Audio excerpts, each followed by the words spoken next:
Hello students, very good morning.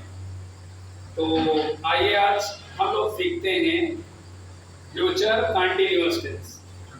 तो future continuous tense के बारे में आप सभी लोग जानते हैं कि ये टेंस का जहाँ तक संबंध है तो ये कंटिन्यूअस का अंतिम टेंस है और इसकी पहचान का जहाँ तक संबंध है तो देखते हैं।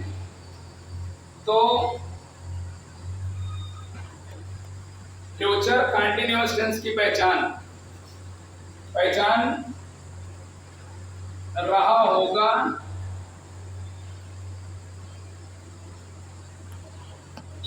रही होगी, रहे होंगे।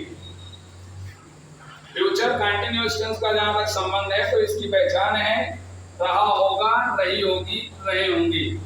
वाक्य के अंत में ये शब्द जरूर आते हैं और जिस वाक्य के अंत में रहा होगा, रही होगी, रहे होंगे आए वो टेंस फ्यूचर कंटिन्यूअस टेंस का होता है। पॉजिटिव सेंटेंस,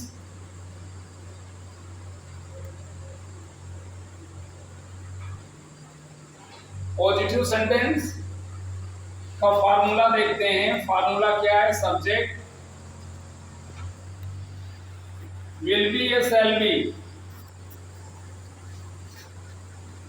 प्लस वर्ब की आईएनजी फॉर्म प्लस ऑब्जेक्ट। तो डियर स्टूडेंट्स, जहां तक शैल बी का संबंध है तो शैल बी लगेगा आई और वी के साथ। अगर वाक्य में कर्ता आई और वी है तो शैल बी का यूज करेंगे। अन्य सभी कर्ता के साथ आप विल बी का यूज करेंगे। कोई दिक्कत? आगे देखते हैं। जैसे पूनम खाना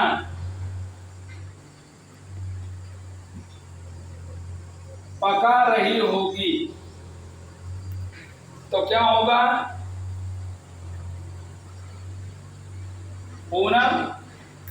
पूनम के साथ क्या लगेगा? Will be. पकाना का होता है कुक तो हो जाएगा कुकिंग द फूड। पूनम खाना पका रही होगी, Poonam will be cooking the food. जैसे कह दिया जाए मैं कार चला रहा हूंगा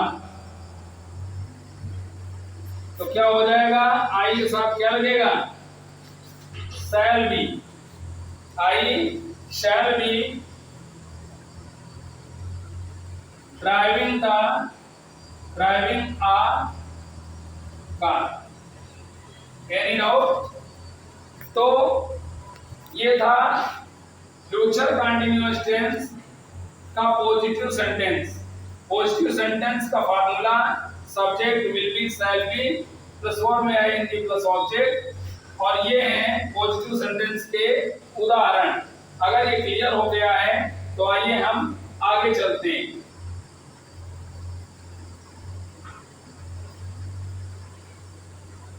नेगेटिव सेंटेंस यानी वाक्य में नहीं,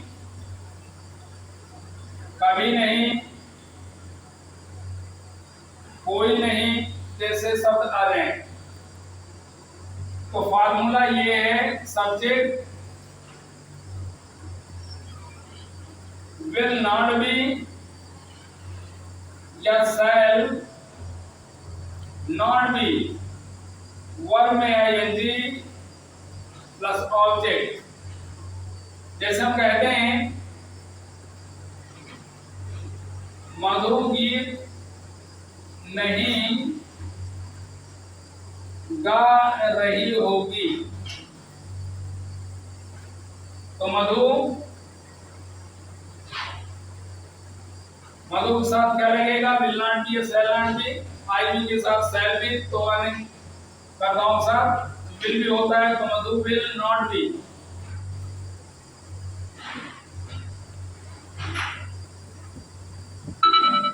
singing a song.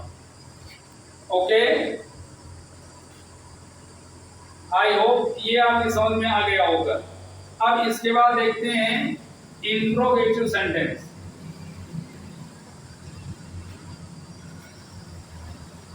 इंट्रोगेटिव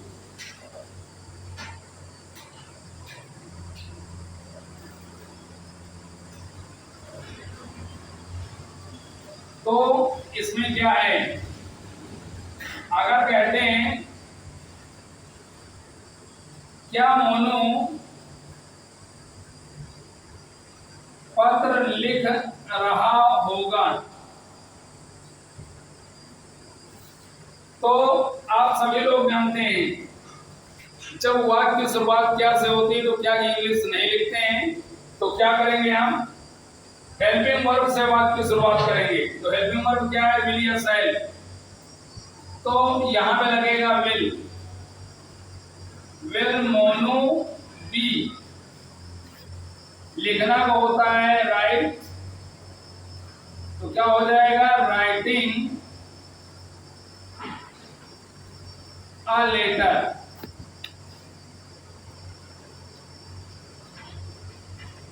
क्या पवन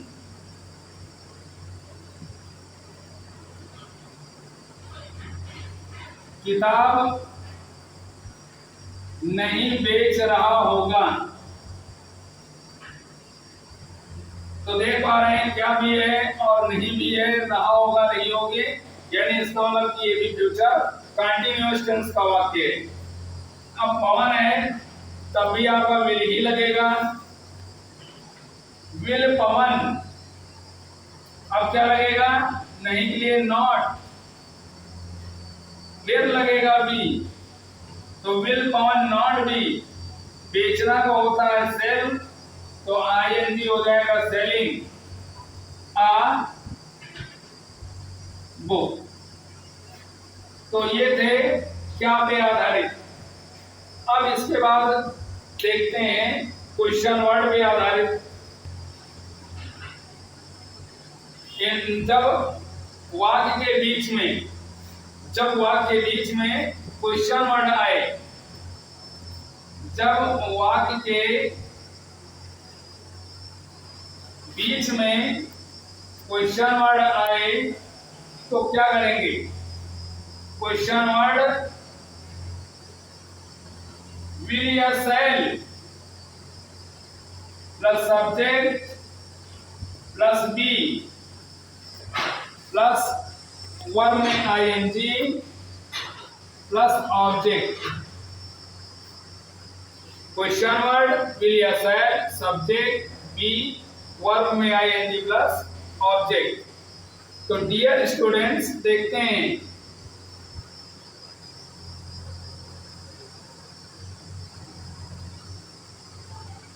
पूजा क्यों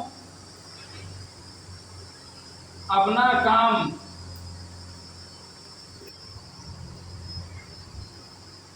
पूरा नहीं कर रही होगी। तो क्या होगा, ये है आपका क्वेश्चन वर्ड, है ना। इसका मतलब इसको हम सबसे पहले लिखेंगे अकॉर्डिंग टू फार्मूला। तो वाई विल या शैल पूजा के अनुसार, विल। अब इसके बाद सब्जेक्ट लगेगा, तो सब्जेक्ट है पूजा। अब नहीं के लिए क्या करेंगे, नॉट लगाएंगे, फिर बी, तो will Y will Pooja not be. अब पूरा करना क्या होता है, कंप्लीट, तो हो जाएगा कंप्लीटिंग। और क्या, अपना काम। किसी लड़की के साथ अपना अपनी इंग्लिश क्या होती है, हर होती है, तो हर वर्क। तो डियर स्टूडेंट्स, ये था फ्यूचर कंटिन्यूअस पर आधारित कुछ इंपॉर्टेंट रूल्स। आई होप ये वीडियो आपके लिए फ्रूटफुल होगा। और एक बार में अगर ना क्लियर हो तो आप 2 बार वीडियो देखिए, निश्चित तौर पे आपके समझ में आएगा। और अगर वीडियो अच्छा लगे तो आप लाइक, कमेंट और शेयर भी करें। और अगर आपने सब्सक्राइब नहीं किया तो सब्सक्राइब भी करें। बहुत बहुत धन्यवाद।